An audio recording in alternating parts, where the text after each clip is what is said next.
warahmatullahi wabarakatuh. Perkenalkan, nama saya Juliani, saya dari Prodi Teknologi Elektronika angkatan 2017.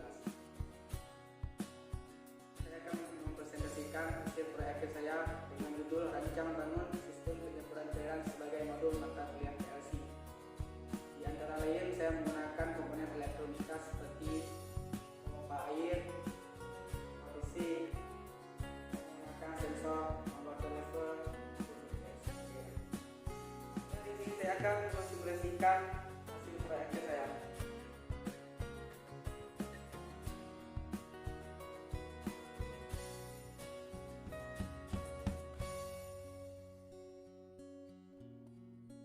Saya akan mempresentasikan hasil proyek saya. Maka saat pilih start ditekan, pilot lamp pompa 1 dan pompa 2 akan aktif.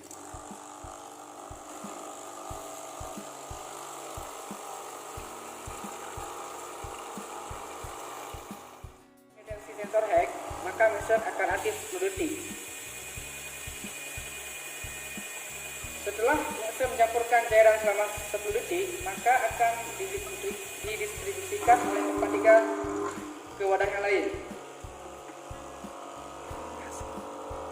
Maka hasilnya akan menjadi agak kecoklatan ketika mencampurkan warna merah dan hijau.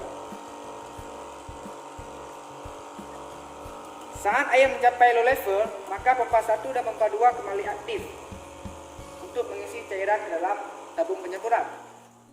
Ini 3 kali perulangan berturut-turut dan akan mati secara otomatis.